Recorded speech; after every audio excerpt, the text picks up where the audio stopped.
अस्सलाम वालेकुम स्टूडेंट्स आपका चैप्टर नंबर 1 कंप्लीट हो चुका था लास्ट वीडियोस में।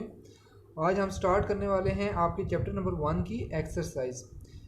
तो स्टूडेंट्स चलें स्टार्ट करते हैं आपके क्वेश्चन नंबर 1 से। आपका क्वेश्चन नंबर 1 है, name the several repetitive phenomenon occurring in the nature which serve as reasonable time standards.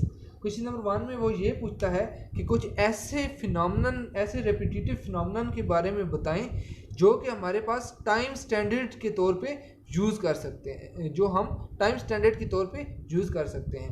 Students हमें पता है कि टाइम स्टैंडर्ड के तौर पे हम सिर्फ वही फिनोमेनन यूज़ कर सकते हैं जो कि वेरी ना करें, तो स्टूडेंट्स जो चेंज ना हो। तो स्टूडेंट्स इसके लिए जो आंसर है, the phenomenon that repeats itself, वो फिनोमेना जो अपने आप को रिपीट करते हैं आफ्टर सर्टेन टाइम इंटरवल, एक ख़ास टाइम इंटरवल के बाद वो फिनोमेना रिपीट होते रहते हैं, ऐसे फिनोमेना को आप रेपिटेटिव फिनोमेनन कहते हैं। और ये फिनोमेना आपके पास जो इस तरह के फिनोमेना है वो आपके पास एक रीजनेबल टाइम स्टैंडर्ड के तौर पे यूज़ हो सकते हैं। स्टूडेंट्स इनकी जो एग्जांपल्स जो बताई हैं वो है नंबर 1 पे rotation of planets around sun. जैसे स्टूडेंट्स आप देखें कि जो ज़मीन है वो सन के अराउंड जो अपनी रोटेशन कंप्लीट करती है वो हमेशा 365 डेज़ के अंदर कंप्लीट करती है। तो ये एक फिक्स है कि आपके हर 365 दिन के बाद एक नया साल स्टार्ट होता है, यानी कि आपकी ज़मीन सन के गिर्द अपनी रोटेशन कंप्लीट करती है। इसी तरीके से स्टूडेंट जो सनराइज और सनसेट है, स्टूडेंट्स आप देखते हैं कि हर रोज़ एक रात के बाद सनराइज होता है, सूरज तुलू होता है, और फिर सारा दिन सूरज तुलू रहता है, और फिर शाम के वक्त एक ख़ास टाइम पे आपका सनसेट होता है। तो सनराइज और सनसेट जो है ये भी हमारे पास टाइम स्टैंडर्ड के तौर पे यूज़ हो सकते हैं। इसी तरीके से स्टूडेंट जो रोटेशन ऑफ अर्थ है about its own axis, student ये जो रोटेशन है ज़मीन की अपने एक्सिस के अराउंड, इसकी वजह से हमारे पास डे एंड नाइट का फिनोमेना अकर होता है, और इस फिनोमेना को भी हम as a time standard use कर सकते हैं। इसी तरीके से स्टूडेंट जो हमारे पास वेदर्स चेंज होते हैं, जैसे एक ख़ास टाइम के बाद समर आता है, एक ख़ास टाइम के बाद विंटर आता है, इस फिनोमेना और ये फिनोमेना रिपीट होता रहता है, तो इसको भी हम as a time standard use कर सकते हैं। इसी तरीके से स्टूडेंट्स जो हमारे पास लेटेस्ट वाइब्रेशंस हैं इन अ क्रिस्टल, वो भी हमारे पास रेपिटेटिव होती हैं और उनको भी as a time standard use कर सकते हैं। स्टूडेंट्स यहाँ पे मैं लेटेस्ट वाइब्रेशंस की डिटेल्स में नहीं जाऊँगा क्योंकि ये थोड़ा सा एडवांस कॉन्सेप्ट है। आप इसको एग्जाम्स पॉइंट ऑफ व्यू से सिर्फ याद कर लीजिए। स्टूडेंट्स नेक्स्ट आपका जो क्वेश्चन है वो ये है कि give the drawbacks to use period of a pendulum as a time standard, कि आप हमें ड्रॉबैक्स बताएं या नुकसानात बताएं कि हम जो टाइम पीरियड है एक सिंपल पेंडुलम का, हम उसको as a time standard use क्यों नहीं कर सकते। The time period of a simple pendulum is given by, जो टाइम पीरियड सिंपल पेंडुलम का टाइम पीरियड है उसका जो फार्मूला है वो है t is equal to 2π√L/g।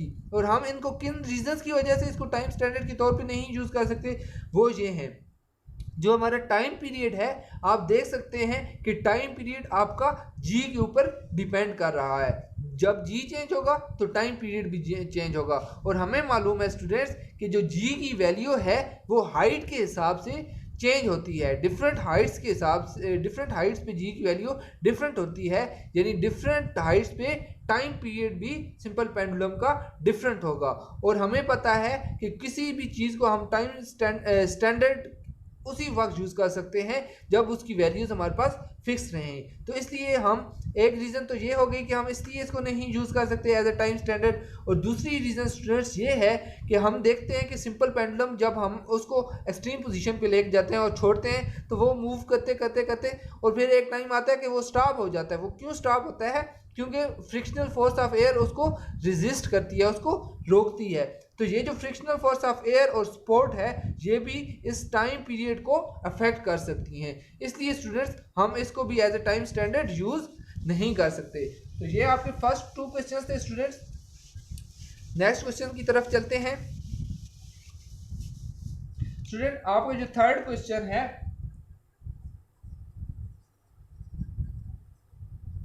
Students पहले मैं आपको इसका आंसर लिखवाता हूँ फिर आपको मैं ये एक्सप्लेन करता हूँ। When we are concerned with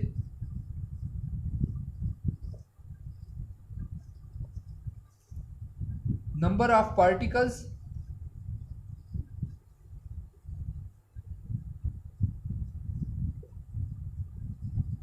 then we use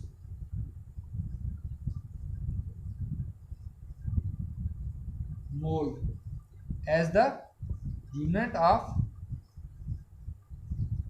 amount of substance.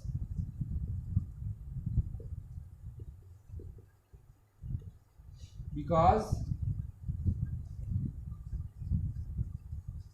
1 mole of a substance, 1 mole of a substance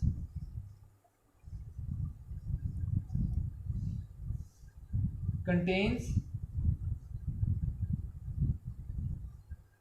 the equal number of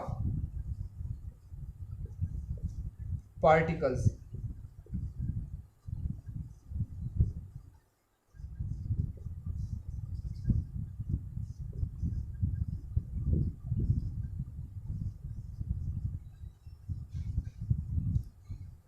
But in case when we are not concerned with the number of particles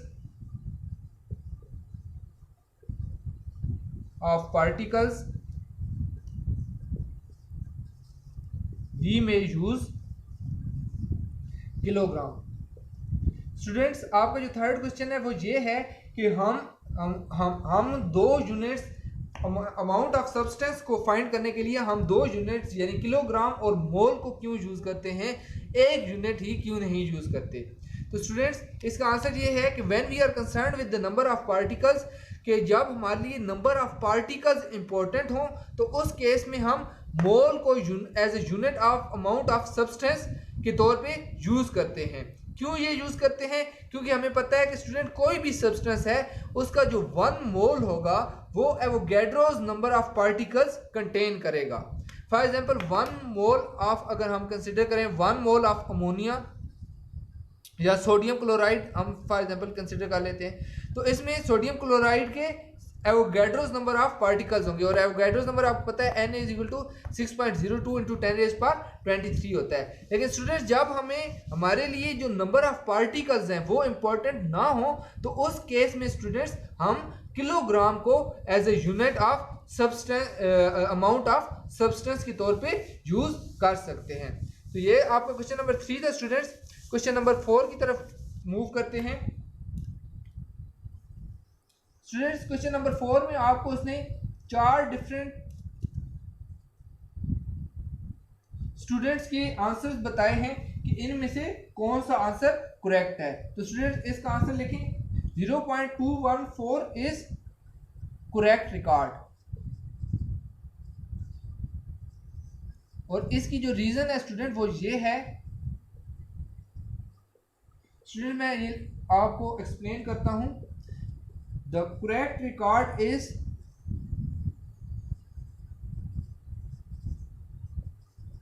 0.214 because the least count of the scale is 1 millimeter or 0.001 meter. So length can be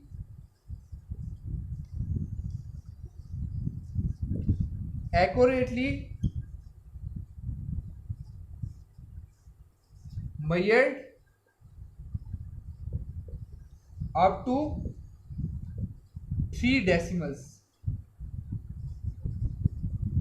students question आपका ये है कि आपके पास different readings हैं like 0.2145 metre, 0.21 metre और 0.214 metres. और students आपने ये मेजरमेंट्स एक मीटर रॉड के साथ की हैं और जिसका लीस्ट काउंट 1 मिलीमीटर है। स्टूडेंट 1 मिलीमीटर आपको पता है लीस्ट काउंट जो होता है वो 0.001 मिलीमीटर जो होगा वो 0.001 मीटर के इक्वल होता है। स्टूडेंट जब हमारे पास किसी भी ऑपरेटर्स का जो हमारे पास लीस्ट काउंट है वो जितना होगा वो मिनिमम रीडिंग होगी जिसको आप प्रिसाइजली मेजर कर सकते हैं। यानी अगर आपका मीटर रॉड जो है या जो आपका स्केल है उसका जब लीस्ट काउंट 0.01 मीटर है तो आप इस मिनिमम जो है आप इतनी अगर वैल्यू हो तो उसको आप प्रिसाइजली मेजर कर सकते हैं। तो स्टूडेंट क्योंकि इसका लीस्ट काउंट 0.01 मीटर है इसलिए जो आपकी थर्ड रीडिंग है 0.214 मीटर ये करेक्ट है, क्योंकि ये आपके पास 3 डेसिमल पॉइंट्स पे 3 डेसिमल पॉइंट्स तक एक्यूरेटली ये स्केल आपको वैल्यू दे सकता है।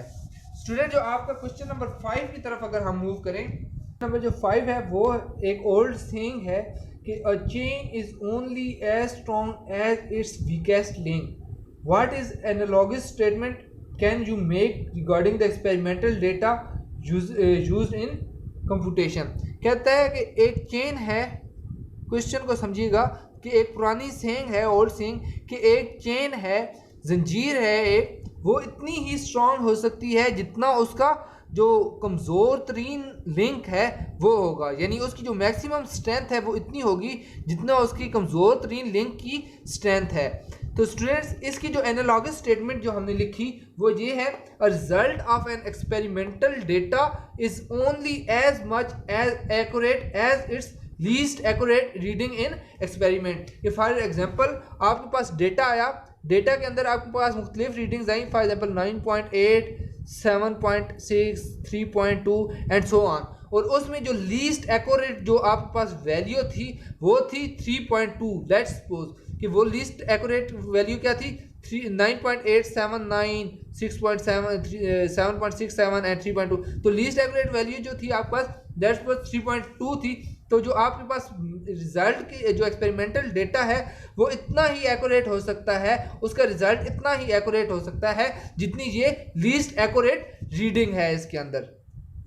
स्टूडेंट अगर आगे हम चलें क्वेश्चन नंबर 6 की तरफ, वो क्वेश्चन नंबर 6 में वो पूछता है कि आपने टाइम पीरियड कैलकुलेट किया एक सिंपल पेंडुलम का यूजिंग अ स्टॉप वॉच, तो उसके अंदर कौन सी टाइप्स के एरर्स उसके अंदर मौजूद हो सकते हैं। तो स्टूडेंट्स इसके अंदर 2 टाइप ऑफ एरर्स मौजूद हो सकते हैं। स्टूडेंट एक तो है आपके पास सिस्टमेटिक एरर, मे बी कि आपका जो ऑपरेटर्स है जिसे मेजर कर रहे हैं यानी कि जो स्टॉप वॉच वो ख़राब हो, तो ये इसके अंदर एक सिस्टमेटिक एरर की पॉसिबिलिटी होगी।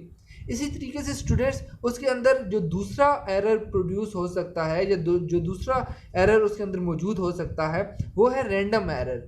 रैंडम एरर किस वजह से होता है स्टूडेंट्स हो सकता है जो पर्सन एक्सपेरिमेंट कर रहा हो वो इतना एक्सपीरियंस ना हो, उसको इतना एक्सपीरियंस ना हो, या हो सकता है उसने बेदहानी में कोई गलती कर दी हो, तो ये भी एक टाइप ऑफ एरर इस एक्सपेरिमेंट के अंदर मौजूद हो सकता है। इसी तरीके से स्टूडेंट जो आपका क्वेश्चन नंबर 7 है, does dimensional analysis give any information about on constant of proportionality.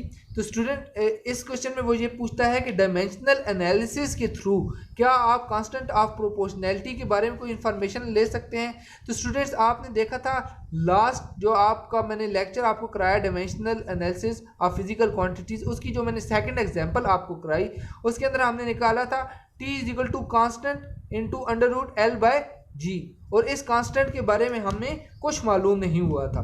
तो कांस्टेंट इसका जो आंसर मैंने लिखा कि dimensional analysis does not provide any sort of information about constant of proportionality, कि जो डायमेंशनल एनालिसिस है वो इस कांस्टेंट ऑफ प्रोपोर्शनैलिटी के बारे में कोई इंफॉर्मेशन हमें नहीं देता, बल्कि ये जो कांस्टेंट ऑफ प्रोपोर्शनैलिटी है इसको हम एक्सपेरिमेंटली कैलकुलेट कर सकते हैं। फॉर एग्जाम्पल आपका जो time period of simple pendulum है वो होता है T is equal to 2 pi under root L over G. तो जो डायमेंशनल एनालिसिस है वो इस 2 पाई के बारे में हमें कोई इन्फॉर्मेशन नहीं देता, बल्कि एल और जी के बारे में सिर्फ हमें डायमेंशनल एनालिसिस से इन्फॉर्मेशन मिल सकती है।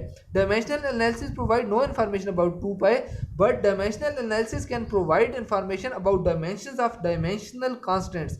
हाँ जी, प्रोपोर्शनैलिटी कांस्टेंट के बारे में तो कोई इन्फॉर्मेशन डायमेंशनल एनालिसिस नहीं देता, लेकिन अगर कोई डायमेंशनल कांस्टेंट्स हों, यानी कि ऐसे कांस्टेंट्स जिनकी डायमेंशंस हमारे पास हों, जैसा कि ग्रेविटेशनल एक्सेलरेशन हो गई, या जैसा कि आपके पास यूनिवर्सल ग्रेविटेशनल कांस्टेंट हो गया, या जैसे आपके पास स्प्रिंग कांस्टेंट हो गया, तो इनके स्टूडेंट्स कुछ ना कुछ डायमेंशंस होते हैं। तो डायमेंशनल एनालिसिस हमें इनकी डायमेंशंस के मुतालिक इंफॉर्मेशन दे सकता है। यहाँ तक स्टूडेंट्स आपके 7 क्वेश्चंस हो गए।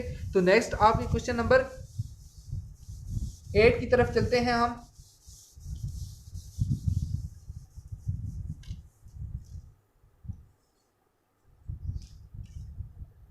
स्टूडेंट क्वेश्चन नंबर 8 में वो कहता है कि आप डायमेंशंस ऑफ प्रेशर और डेंसिटी आप फाइंड करें। तो सबसे पहले हम प्रेशर के डायमेंशंस फाइंड कर लेते हैं स्टूडेंट्स।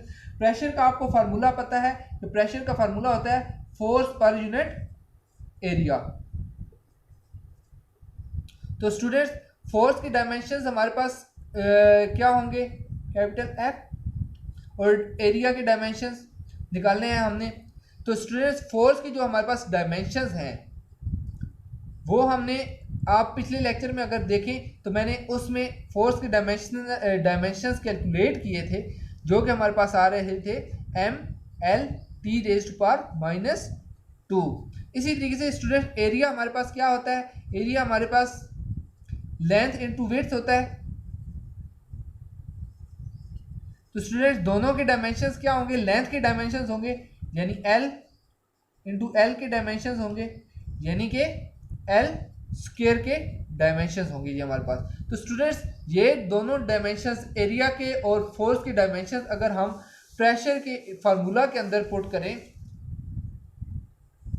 तो फोर्स के डायमेंशंस हमारे पास क्या है, mL/2, और जो हमारे पास एरिया के डायमेंशंस है L स्क्वायर है हमारे पास। ये L स्क्वायर स्टूडेंट्स अगर हम ऊपर लेके जाएं तो ये ऊपर जाके L⁻² बन जाएगा, और ये हमारे पास बन जाएगा mL, और ये स्टूडेंट्स हम अगर ऊपर लेके जाएं L⁻², T⁻²। अब स्टूडेंट्स यहाँ पे हमारे पास बेस सेम है, तो इन दोनों की पावर्स ऐड हो जाएंगी, -2 + 1, ये हमारे पास बन जाएगा स्टूडेंट्स mL⁻⁻1 T⁻²। तो स्टूडेंट्स ये हमारे पास डायमेंशंस आ गए प्रेशर के। इसी तरीके से स्टूडेंट्स जो आपका सेकंड चीज उसने पूछी है, डायमेंशंस ऑफ डेंसिटी। स्टूडेंट्स ये मैंने एग्जांपल के अंदर भी ड्राइव किया था। स्टूडेंट्स डेंसिटी जो होती है हमारे पास वो होती है ρ mass पर यूनिट वॉल्यूम। अब स्टूडेंट्स मैथ के आपको डायमेंशंस पता है क्या होते हैं, मैथ के डायमेंशंस होते हैं कैपिटल M, और जो हमारे पास वॉल्यूम है स्टूडेंट्स, वॉल्यूम हमारे पास होता है length into width into height. तो इसके जो डायमेंशंस है स्टूडेंट्स वो होंगे, डायमेंशंस ऑफ V जो हमारे पास होंगे वो होगा L into L into L। तो ये बनेगा स्टूडेंट्स L3। स्टूडेंट्स ये वाला अगर हम इस इक्वेशन नंबर 1 के अंदर ये दोनों मैस और वॉल्यूम की डायमेंशंस पुट करें तो जो हमारे पास डेंसिटी के डायमेंशंस बनेंगे वो बनेंगे mass divide by dimensions of volume जो है L3। इसको हम स्टूडेंट्स इस तरीके से भी लिख सकते हैं, अगर L3 को ऊपर लेके जाएं तो mL⁻, इसकी जो हमारे पास पार है उसके साथ एक माइनस साइन आ जाएगा। तो डेंसिटी के जो डायमेंशंस हमारे पास बनेंगे वो बनेंगे mL⁻3। अब स्टूडेंट्स आपका एक लास्ट क्वेश्चन रह गया है, क्वेश्चन नंबर 9। स्टूडेंट्स इस क्वेश्चन के अंदर उसने मुख्तलिफ डेटा दिया हुआ है। उसने कहा कि जो आपके पास वेव लेंथ है उसकी जो डायमेंशंस हैं वो हमारे पास उसने गिवन है, क्वेश्चन में गिवन है L है। इसी तरीके से जो हमारे पास फ्रीक्वेंसी है उसके जो डायमेंशंस गिवन है क्वेश्चन में वो है टी रेज़ पावर -1। इसी तरीके से उसने वेलोसिटी के डायमेंशंस गिवन दिए हैं, डायमेंशंस वेलोसिटी की जो डायमेंशंस दिए हैं उसने दिए हैं L T rays power -1। Student ये तीन हमारे पास डेटा ये हमारे पास गिवन है। अब वो कहता है कि दो इक्वेशंस हैं, एक हमारे पास f is equal to v lambda है और दूसरी जो इक्वेशन है हमारे पास f is equal to v over lambda है। स्टूडेंट इस क्वेश्चन में वो कहता है कि बताएं कौन सी इक्वेशन हमारे पास करेक्ट है, ये इक्वेशन करेक्ट है या ये इक्वेशन करेक्ट है। तो स्टूडेंट्स इसको डायमेंशनल एनालिसिस के थ्रू हम चेक करते हैं। तो लेफ्ट हैंड साइड पे हमारे पास क्या है, फ्रीक्वेंसी है और फ्रीक्वेंसी की डायमेंशन हमें स्टूडेंट्स क्या गिवन है, f इजिकल टू t -1। इसी तरीके से स्टूडेंट राइट हैंड साइड पे अगर देखें हम, राइट हैंड साइड पे हमारे पास क्या है, v और लैम्डा है, v और लैम्डा।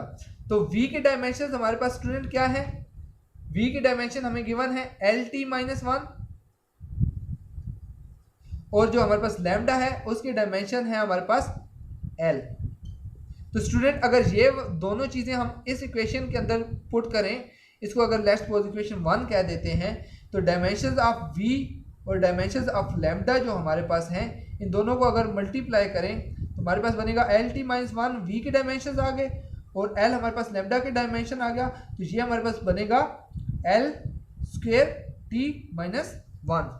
तो स्टूडेंट अगर इसको हम लेफ्ट हैंड साइड और राइट हैंड साइड दोनों को देखें तो हम देख सकते हैं कि left hand side is not equal to right hand side इस केस में। अब स्टूडेंट सेकंड केस में देखते हैं हम, हमारे पास लेफ्ट हैंड साइड पे फिर उसी तरीके से क्या है, सिर्फ फ्रीक्वेंसी है।